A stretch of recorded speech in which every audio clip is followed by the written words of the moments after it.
اللہ ولی الذین آمنوا یخرجهم من الظلمات إلى النور والذین كفروا أولیاؤهم الطاغوت یخرجونهم من النور إلى الظلمات۔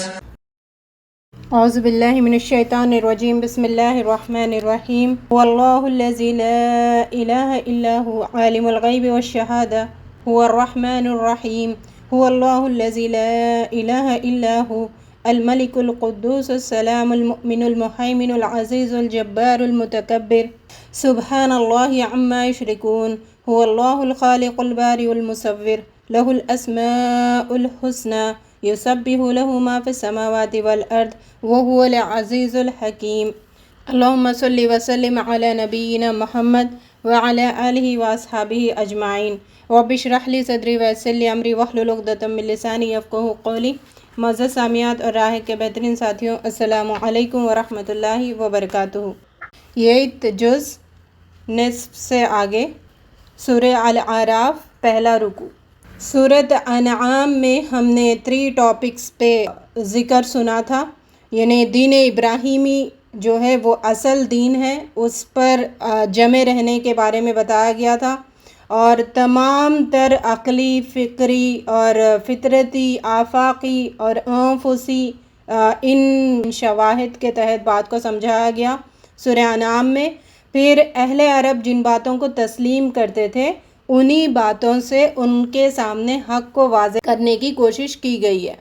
پھر وہاں پر یعنی سورہ انعام میں نرمی سے بات کی گئی اور نرمی سے سمجھانے کی کوشش کی جا رہی تھی، یعنی دونوں میں بھی دعوت کا پہلو ہے، سورہ انعام اور سورہ الاعراف جو کہ مکی صورتیں ہیں۔ سورہ انعام میں دعوت اور نرمی، وہاں پر نرمی کا پہلو غالب ہمیں نظر آ رہا تھا، اور یہاں پر صاف صاف قریش کو دھمکی دی گئی، اگر تم نے اپنی روش نہ بدلی تو سمجھ لو کہ اب خدا کا عذاب تم پر آنے ہی والا ہے۔ تو اس میں ٹاپکس ڈسکس ہوں گے۔ اس میں پہلے ان کی جو جرائم تھے اس کی طرف اشارہ کیا گیا، پھر اس کے بعد تفصیل کے ساتھ ان تمام پچھلی قوموں کا ذکر کیا گیا جو ملک میں اقتدار تھا، ان کا دبدبہ تھا، پھر ایک کے بعد دیگرے ان کو سب کو ان کے جرائم کے مرتکب ہونے کی وجہ سے زمین سے ان کا نام صفحہ ہستی سے ان کو مٹا دیا گیا۔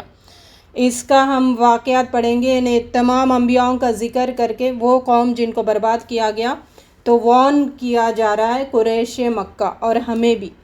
انعام کی آخری آیت کی تفصیل ہے، سمجھے، یہ جو ہم پڑھ رہے ہیں، اور یہودیوں کی آخری تنبیہ، یہودیوں سے بھی مخاطب ان کے بتایا گیا کہ آخر میں عہد فطرت کا ذکر اور تمام ذریت آدم سے عالم ارواح میں جو عہد لیا گیا تھا اس کا ذکر کیا گیا، کہ اس بات کو بنیاد بنا کر اللہ تعالیٰ یہ بتانا چاہ رہے کہ تم اگر نبی کو نہیں مانتے تو تم اس بات کو یاد کرو جو تم خود وعدہ کر کے آئے تھے اللہ تعالیٰ کے پاس عالم ارواح میں، تو اس چیز سے، اس بات کو دلیل بنا کر حق کو واضح کرنے کی اس صورت میں کوشش کی گئی ہے۔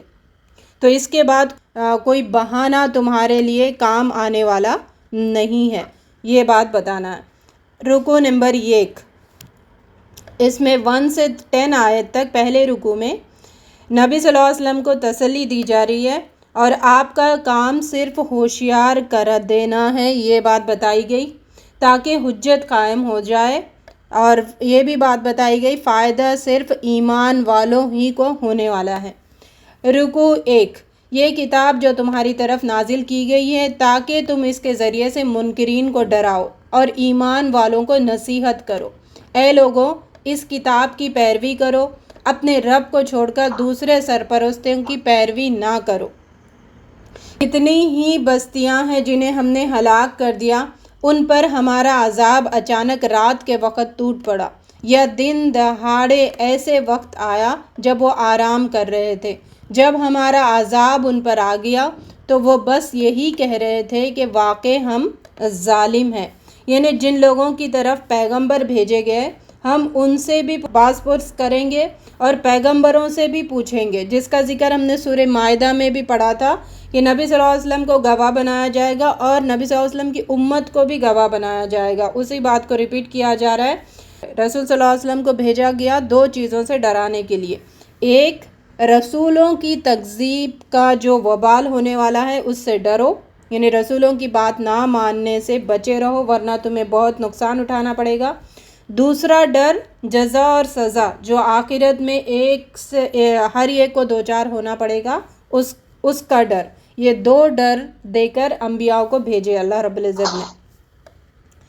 اس روز وزن ہی عین ہوگا، جن کے پلڑے بھاری ہوں گے وہی فلاح پانے والے ہوں گے، جن کے پلڑے ہلکے ہوں گے وہی خسارے میں ہوں گے، کیونکہ وہ ہماری آیات کے ساتھ ظالمانہ برتاؤ کرتے تھے۔ پھر اپنے علم سے ان کے حالات بیان کریں گے اور ہم کہیں غائب تو نہیں تھے، یعنی اللہ رب العزت بتا رہے کہ ہم خود ان کے حالات قیامت کے دن میں خود ان کے حالات بتاؤں گا، کیونکہ مجھے تو سب علم تھا کون کیا کر رہا تھا، میں غائب تو نہیں تھا۔ اتنا بتانے کی کیا ضرورت تھی نا اللہ تعالیٰ کو، مطلب کتنا رحم کرم کی بات آ رہی ہے، کتنا لاڑوں سے سمجھایا جا رہا ہے، پھر بھی بدبختی کا عالم کہ لوگ نہیں مان رہے۔ اللہ رب العزت ہم سب کو ماننے والوں میں شامل فرمائے۔ یعنی اس روز وزن رکھنے والی چیز صرف حق ہوگی، حق کا ہی ویٹ ہوگا اور باطل جو ہے اس کا کوئی وزن نہیں ہوگا۔ اور جب ترازو میں اعمال رکھے جائیں گے تو وہ جو اعمال حق کے بیس پر ہے اسی کو وہاں پر تولا جائے گا، ٹھیک ہے۔ جیسے ہم کھانا کھا رہے، کھانا کھاتے وقت حق چیز کیا ہے؟ سنتوں کو فالو کرنا۔ اگر کھانا وہاں پر رکھا جا رہا ہے، کھانا کھانے کو ترازو میں رکھا جا رہا ہے تو اس میں جو سنتیں ہیں، جو نبی صلی اللہ علیہ وسلم نے طریقہ سکھایا، ان طریقوں پہ اگر آپ نے کھایا تو وہ کھانا ویٹیج ہوگا۔ اگر ہم سنت کے طریقے سے نہیں کر رہے تو اس کا کوئی ویٹیج نہیں ہوگا۔ اسی طرح ہر کام جو ہم دنیا میں کرتے ہیں اگر اللہ رسول کے مطابق ہے تو ہی وہ اس کا ویٹ ہوگا، ورنہ ویٹ سے خالی ہوگا۔ اور اصل تولنے کی چیز یہی ہے۔ اللہ رب العزت ہمیں اس بات کو سمجھنے والا بنائے تاکہ ہم اپنی زندگی کے ہر معاملے میں اللہ اور رسول کی تعلیمات کو مقدم رکھنے والے بنے۔ زمین میں ہم نے تمہیں ٹھکانہ دیا اور سامان معیشت پیدا کی، مگر تم کم ہی شکر کرتے ہو۔ یہ ہے دنیا میں اللہ رب العزت نے ہمارے وجود کا مسکن، یعنی ہمارے جسم کو رہنے کی جگہ دی اور اس کو پروان چڑھانے کے لیے کائنات کو لگا دیا اس کے پیچھے۔ یہ پوائنٹ ہے جو ہمیں سمجھ آنا ضروری ہے، ورنہ ہم دنیا سے چلے جائیں گے، ہمارا یہ وجود نہیں رہے گا تو کوئی چیز ہمارے لیے معنی نہیں ہوگی۔ رکوع 2 یہاں پر آیت 11 سے لے کے 25 تک اس رکوع میں قریش کو مخاطب کر کے ان پر کیے گئے احسان جتا کر ملامت کی گئی ہے۔ زمین محترم میں جو قوت اور شوکت تمہیں دی ہے، اس مکہ اور حرم مقامات میں جو قوت تمہیں عطا کی ہے، تم سے خوف کو دور کیا، معاش اور معیشت کی راہیں تمہارے لیے کھول دی، پھر بھی تم ناشکرے ہی ہو۔ پھر آدم اور ابلیس کا واقعہ بتایا گیا جو سورہ بقرہ میں بتایا گیا تھا، اس کا اور مزید تفصیلات کے ساتھ یہاں پر ذکر کیا گیا۔ اور شیطان کا وعدہ اس نے پورا کر لیا، جو تمہیں حق کے راستے سے بھٹکانا تھا وہ اس میں کامیاب ہو گیا، اس کا ذکر کیا جا رہا ہے۔ پھر ہوشیار ہونے کی تلقین کی جا رہی ہے کہ تم اس کے راستے پہ مت چلنا، وہ تمہیں حق کے راستے سے ہٹا کر رہے گا، وہ اس نے چیلنج کیا۔ ہم نے فرشتوں سے کہا کہ آدم کو سجدہ کرو، سب نے سجدہ کیا مگر ابلیس سجدہ کرنے والوں میں شامل نہ تھا۔ پوچھا کس چیز نے تجھے سجدے سے روکا جبکہ تجھ کو حکم دیا گیا تھا؟ بولا میں اس سے بہتر ہوں، تو نے مجھے آگ سے پیدا کیا اور اسے مٹی سے پیدا کیا۔ یہی چیز انسانوں کے اندر بھی یہ ہے کہ میں بہتر ہوں، اس لالچ میں ہم حق کے راستے سے ہٹ جاتے ہیں اور کئی سارے گناہوں کو اپنے اندر پیوست کر لیتے ہیں، جنم کر دیتے ہیں۔ اللہ رب العزت ہمیں تکبر اور انا پرستی سے محفوظ فرمائے۔ یہ شیطانی عمل ہے۔ اچھا تو یہاں سے نیچے اتر، تجھے حق نہیں کہ یہاں گھمنڈ کرے، دراصل تو ذلت چاہتا ہے۔ جنت گھمنڈیوں کے لیے نہیں ہے، نرم دل والوں کے لیے بنائی گئی ہے۔ بولا مجھے اس دن تک مہلت دے جب کہ یہ سب دوبارہ اٹھائے جائیں گے۔ اس نے بھی ٹائم مانگا جو دنیا میں رکھا ہے۔ فرمایا تجھے مہلت ہے۔ یعنی شیطان نے کہا مجھے تو نے ملعون کیا ہے، اب میں بھی تیرے سیدھے راستے میں بیٹھ جاؤں گا۔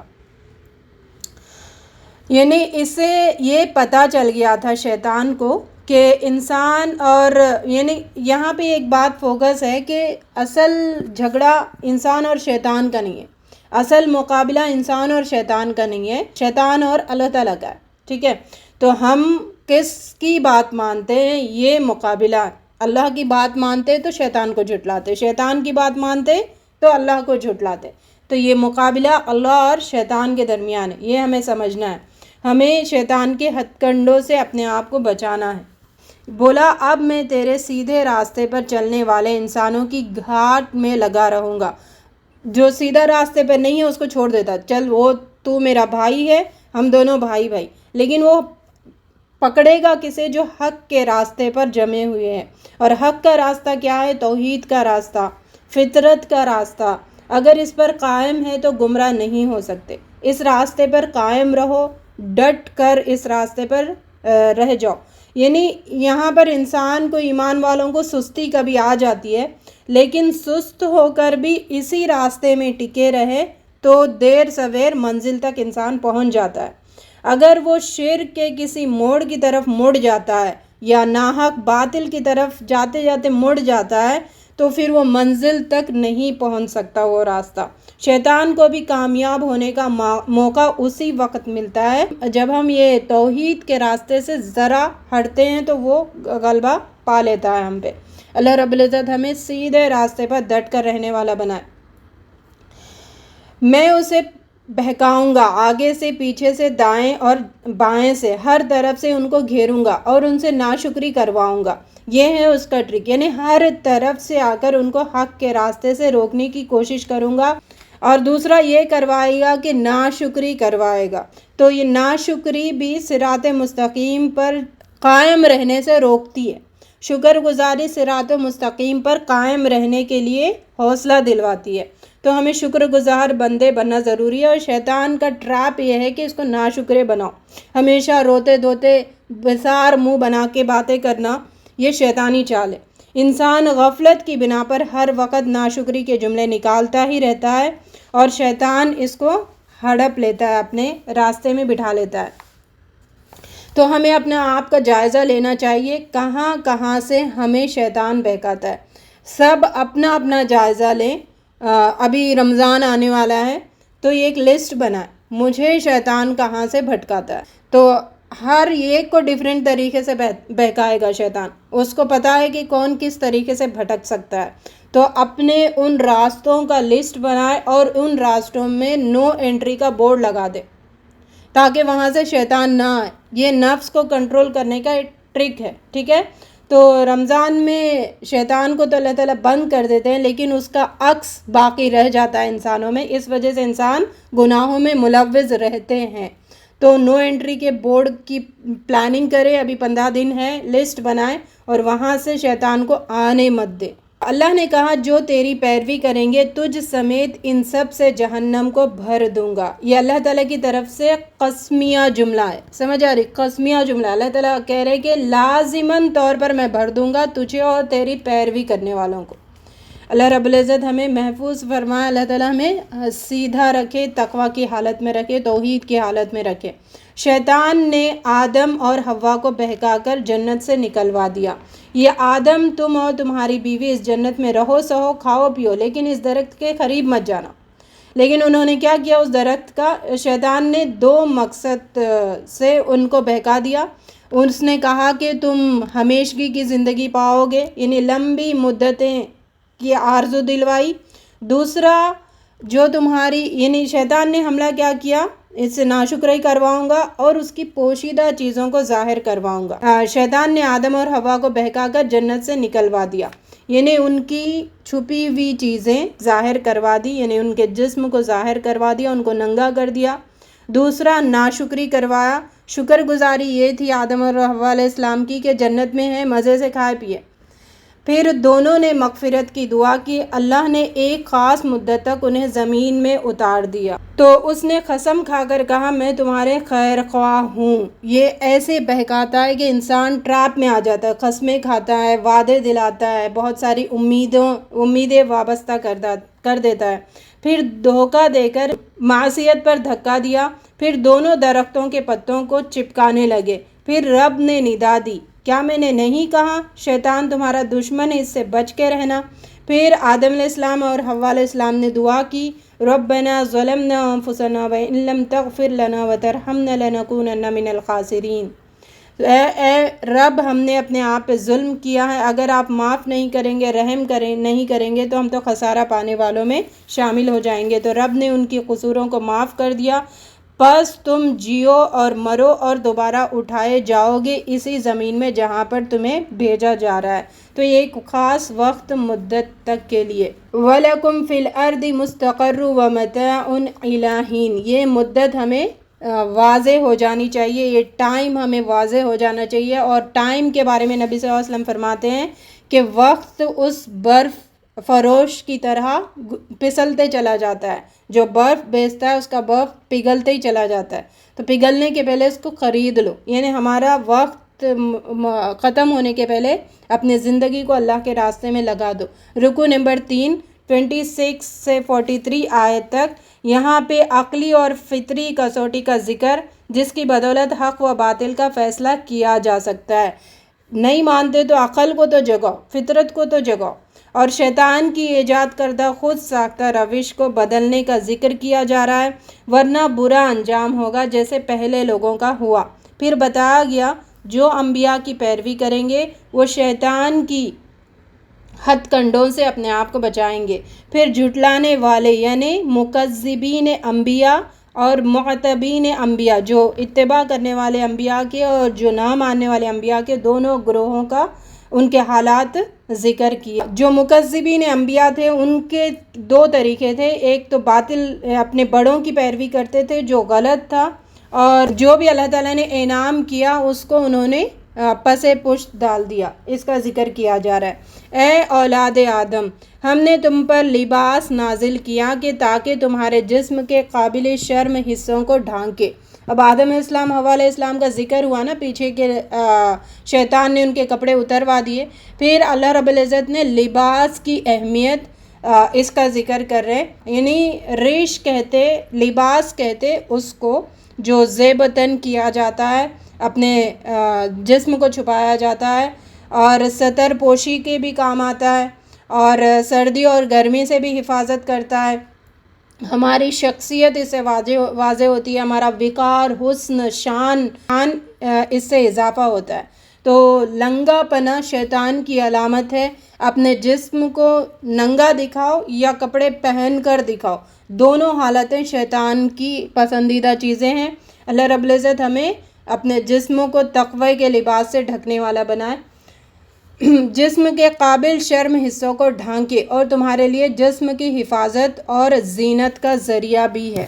تو جو ننگا پنا ایڈاپٹ کرتے ہیں ان کو واضح ہو جانا چاہیے کہ وہ شیطان کے راستے پر چل رہے، اور بہترین لباس تقوی کا لباس ہے۔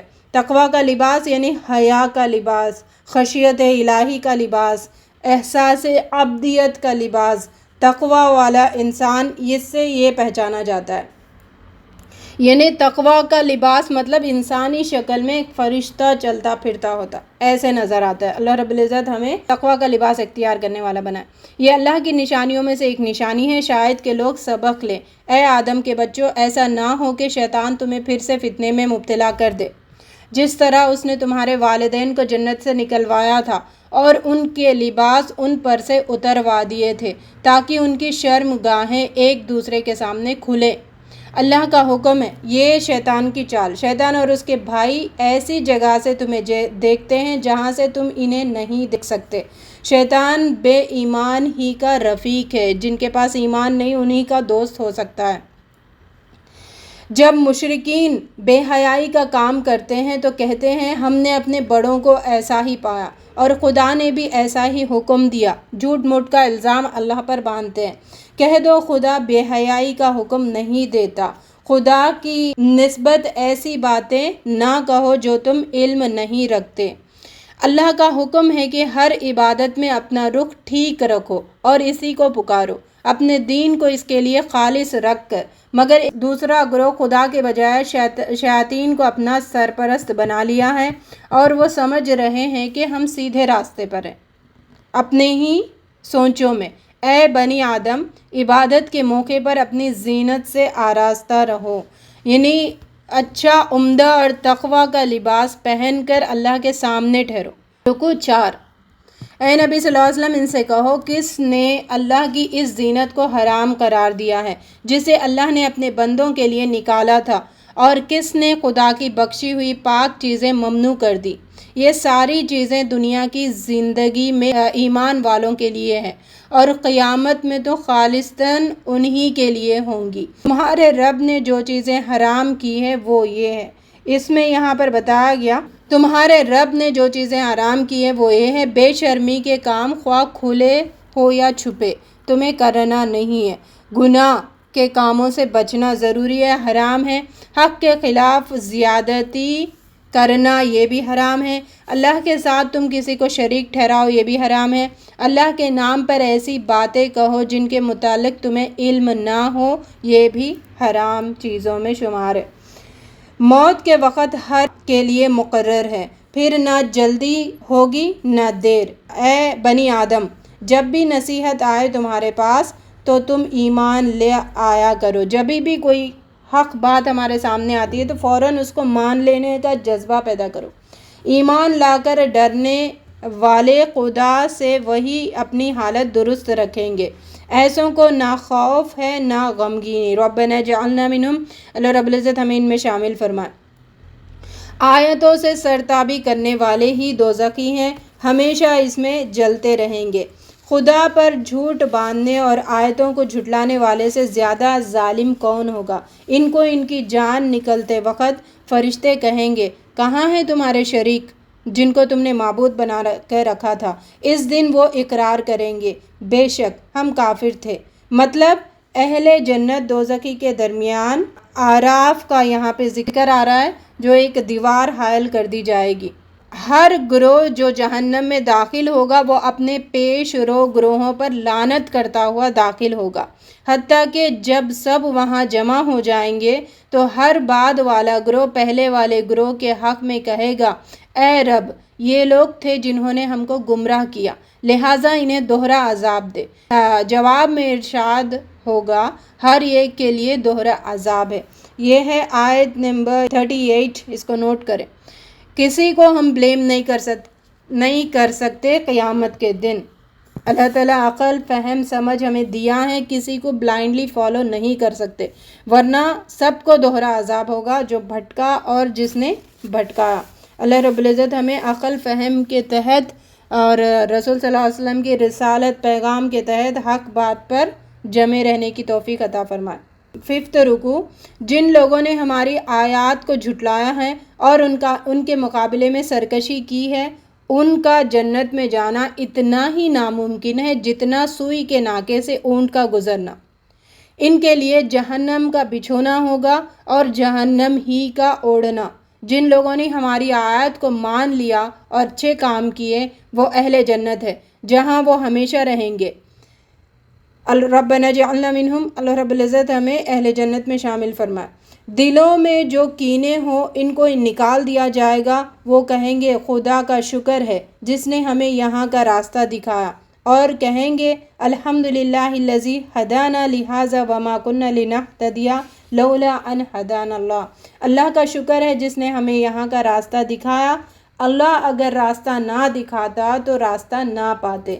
بے شک رسول حق بات لے کر آئے تھے، منادی کی جائے گی اپنے اعمال کے بدلے جنت میں رہو۔ ربنا اجعلنا منہم، اللہ رب العزت ہمیں جنت کا مستحق بنائے۔ پھر اہل جنت دوزخ والوں کو پکار کر کہیں گے ہم نے ان سارے وعدوں کو ٹھیک پایا جو ہمارے رب نے ہم سے کیے تھے۔ واضح باتیں بتائی جا رہی، دیکھیں کیا تم بھی ان وعدوں کو ٹھیک پا رہے ہو جو تمہارے رب نے کیے تھے؟ وہ جواب دیں گے ہاں۔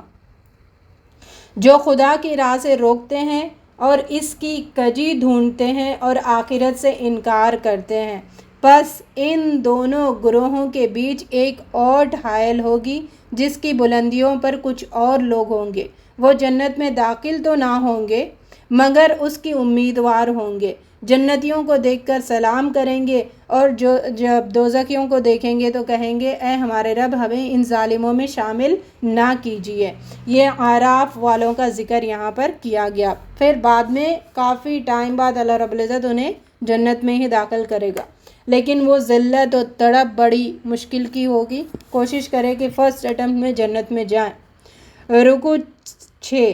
اعراف والے لوگ دوزخ والوں سے کہیں گے دیکھ لیا تم نے، آج نہ تمہارے جتھے تمہارے کسی کام آئے اور نہ وہ ساز و سامان جن کو تم نے بڑی چیز سمجھے تھے، کوئی چیز کام نہیں، نہ انسان نہ دنیا کی نعمتیں۔ مومنوں کی طرف اشارہ کر کے کہیں گے کیا یہ وہی لوگ ہیں جن کے بارے میں تم قسمیں کھایا کرتے تھے کہ خدا اپنی رحمت سے ان کو دستگیری نہیں کرے گا؟ مومنوں سے کہا جائے گا بہشت میں داخل ہو جاؤ، نہ خوف ہوگا نہ رنج ہوگا۔ ربنا جعلنا منہم، اللہ رب العزت ہمیں ان میں شامل فرمائے۔ دوزخ کے لوگ جنتیوں کو پکار کر کہیں گے کچھ تھوڑا سا پانی ہم پر ڈال دو، جو رزق اللہ نے تمہیں دیا ہے اسی میں سے کچھ پھینک دو۔ وہ جواب دیں گے اللہ نے یہ دو چیزیں منکرین حق پر حرام قرار دی ہے، جنہوں نے اپنے دین کو کھیل اور تفریق بنا لیا ہے، کھیل تماشا بنا لیا ہے، اور جنہیں دنیا کی زندگی نے فریب میں مبتلا کر رکھا تھا۔ ہم ان لوگوں کے پاس ایسی کتاب لائے ہیں جو ایمان والوں کے لیے ہدایت اور رحمت ہے۔ جنہوں نے اس کتاب کو نظر انداز کیا، انجام کے دن جس کی خبر یہ کتاب دے رہی ہے بہت پچھتائیں گے۔ اللہم لا تجعلنا منہم، اللہ رب العزت ہمیں ان میں شامل نہ کرے۔ آگے رکوع 7۔ اللہ نے آسمانوں اور زمین کو 6 دن میں پیدا کیا، پھر اپنی تخت سلطنت پر جلوہ فرما ہوا۔ وہ بڑی قدرت والا ہے۔ اپنے رب کو پکارو گڑ گڑاتے ہوئے اور چپکے چپکے۔ یعنی اس دعا میں دعائے مسئلہ اور دعائے عبادت دونوں شامل ہے۔ دعا مطلب جو بھی آپ مسئلے بیان کرتے وہ بھی دعا ہے، اور دعائے عبادت بھی شامل ہے۔ دونوں دعاؤں میں ہمیں معاملات کیا اختیار کرنا ہے کہ حد سے بڑھنا نہیں ہے اور حد سے نیچے نہیں جانا ہے، تجاوز بھی نہیں کرنا ہے۔ تو ایسی چیزیں مانگنا، تجاوز مطلب ایسی چیزیں مانگنا جو ہمارے لیے درست نہیں ہے، یہ بھی اسراف میں ہے، تجاوز میں ہے۔ تو اللہ تعالیٰ سے چپکے چپکے اور گڑ گڑا کر دعائیں کرتے رہو، چاہے دعائیں عبادت ہو چاہے دعائیں مسئلہ ہو، اور زمین میں فساد نہ برپا کرو۔ پکارو رب کو خوف اور طمع کے ساتھ، خوف اور امید کے ساتھ۔ زمین میں فساد نہ برپا کرو جبکہ اس کی اصلاح ہو چکی ہے۔ وہ اللہ ہی ہے جو ہواؤں کو اپنی رحمت کے آگے آگے خوشخبری لیے ہوئے بھیجتا ہے۔ جب پھر وہ پانی سے لدے ہوئے بادل اٹھا لیتی ہے تو وہ انہیں کسی مردہ زمین کی طرف حرکت دیتا ہے، اور وہاں مینا برسا کر اس مری ہوئی زمین سے طرح طرح کے پھل نکال لاتا ہے۔ دیکھو اس طرح ہم مردوں کی حالت موت سے نکالتے ہیں، شاید کہ تم اس مشاہدے سے سبق لو۔ زندگی کے بعد دوبارہ اٹھائے جانے کو اللہ تعالیٰ نے کائنات کے نظام کے تحت ہمیں سمجھانے کی کوشش کی ہے۔ جو زمین اچھی ہوتی ہے وہ اپنے رب کے حکم سے خوب پھل لاتی ہے، جو زمین خراب ہوتی ہے اس سے نقص پیداوار کے سوا کچھ نہیں ہوتا۔ تو اپنے دل کی زمین کا جائزہ لیں۔ جب قرآن کی آیتیں تلاوت سنتے ہیں، اللہ کی ہدایات سنتے ہیں، تو اس سے فصل اگتی ہے کہ نہیں؟ تقویٰ کی فصل، بات ماننے کی فصل اور اللہ کی طرف پلٹنے کی فصل اگتی ہے کہ نہیں اگتی ہے؟ اگر نہیں ہوگی تو پھر بیکار ہے۔ رکوع نمبر 8۔ یہاں سے جو جھٹلانے والی قوم ہے، اقوام ہے، ان کا ذکر کیا جا رہا ہے۔ رکوع نمبر 8، ہم نے نوح علیہ السلام کو اس کی قوم کی طرف بھیجا۔ اس نے کہا، اے برادران قوم، اللہ کی بندگی کرو، اس کے سوا تمہارا کوئی خدا نہیں ہے۔ میں تمہارے حق میں ایک ہولناک دن کے عذاب سے ڈراتا ہوں۔ اس کی قوم نے نہ مانا، گمراہی کی باتیں کرنے لگے۔ نوح علیہ السلام نے بہت سمجھایا مگر انہوں نے جھٹلایا۔ آخرکار اللہ نے نوح اور اس کے ساتھیوں کو ایک کشتی میں نجات دی اور ان لوگوں کو ڈبو دیا، یقیناً وہ اندھے لوگ تھے۔ رکوع 9، قوم عاد کے بارے میں یہاں پر تذکرہ ہے۔ قوم عاد کی طرف ہم نے ان کے بھائی ہود علیہ السلام کو بھیجا۔ اس نے کہا، اے برادران قوم، اللہ کی بندگی کرو، اس کے سوا تمہارا کوئی خدا نہیں ہے۔ قوم نے انکار کیا۔ حضرت ہود علیہ السلام نے سمجھایا کہ اے قوم، نوح علیہ السلام کی قوم کے بعد تمہارے رب نے تم کو اس کا جانشین بنایا اور تمہیں بہت تند و مند کیا، پس اللہ کے کرشموں کو یاد رکھو، فلاح پاؤ گے۔ انہوں نے کہا، ایک اللہ کے لیے ہم اپنے معبودوں کو چھوڑ نہیں سکتے جسے ہمارے باپ دادا نے پوجا ہے۔ آخرکار اللہ نے ہود اور اس کے ساتھیوں کو بچا لیا اور ان لوگوں کی جڑ کاٹ دی۔ یہ ہے جو تقلید، بغیر سوچے سمجھے اپنے باپ دادے اور بڑوں کی بات مانتے چلے جانا، یہ عذاب کا سبب بننے والا ہے۔ رکوع نمبر 10، سمود کی طرف ہم نے ان کے بھائی صالح علیہ السلام کو بھیجا۔ اس نے کہا، اے برادران قوم، اللہ کی بندگی کرو، اس کے سوا تمہارا کوئی خدا نہیں ہے۔ یہ اللہ کی اونٹنی تمہارے لیے ایک نشانی ہے، اسے برے ارادے سے ہاتھ نہ لگانا۔ قوم عاد کے بعد اللہ نے تمہیں اس کا جانشین بنایا ہے اور اس نے تمہیں یہ منزلت بخشی کہ تم میدانوں میں عالیشان محل بناتے ہو اور پہاڑوں میں مکانات تراشتے ہو۔ اس کی قوم نے انکار کیا اور اونٹنی کو مار ڈالا۔ آخرکار دہلا دینے والی آفت نے انہیں آ لیا اور وہ گھروں میں اوندھے پڑے کے پڑے رہ گئے۔ اور لوط علیہ السلام کے پاس لوط علیہ السلام کو ہم نے پیغمبر بنا کر بھیجا۔ اس نے اپنی قوم سے کہا، تم بے حیا ہو گئے ہو، تم وہ کام کرتے ہو جو تم سے پہلے دنیا میں کسی نے نہیں کیا، تم عورتوں کو چھوڑ کر مردوں سے اپنی خواہش پوری کرتے ہو۔ اس کی قوم اس کی مخالف ہو گئی۔ اللہ نے حضرت لوط علیہ السلام اور اس کے گھر والوں کو بچا لیا اور قوم کو ہلاک کر دیا۔